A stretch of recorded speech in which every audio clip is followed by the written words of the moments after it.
पाकिस्तान तहरीक इंसाफ के chairman Imran Khan Islamabad high court में पेश हुए। 7 मुकदमात में अबूरी जमानत का मामला। और आपको खबर दें कि इमरान खान की 7 मुकदमात में अबूरी जमानत मंजूर हो गई है। आपको आगाह कर रहे हैं कि इस्लामाबाद हाई कोर्ट ने दरख्वास्त जमानत पर अपना फैसला सुना दिया है और इमरान खान की 7 मुकदमात में अबूरी जमानत मंजूर कर ली गई है। आमना अली से मजीद बात करेंगे। जी आमना। जी बिल्कुल, इमरान खान इस्लामाबाद हाई कोर्ट पेश हुए और उनकी जो दरख्वास्त थी वो इतराज़ात के साथ सुनी गई। 2 रुकनी बेंच जो है चीफ जस्टिस की सरबराही में उन्होंने ये दरख्वास्त सुनी और आपको बताएं कि इस्लामाबाद हाई कोर्ट ने इमरान खान की अबूरी जमानत मंजूर कर ली है।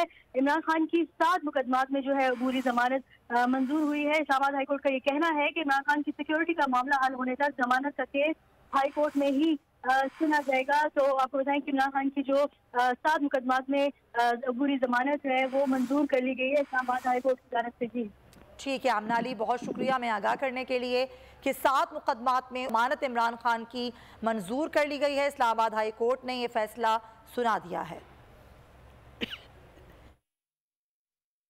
चेयरमैन तहरीक इंसाफ इमरान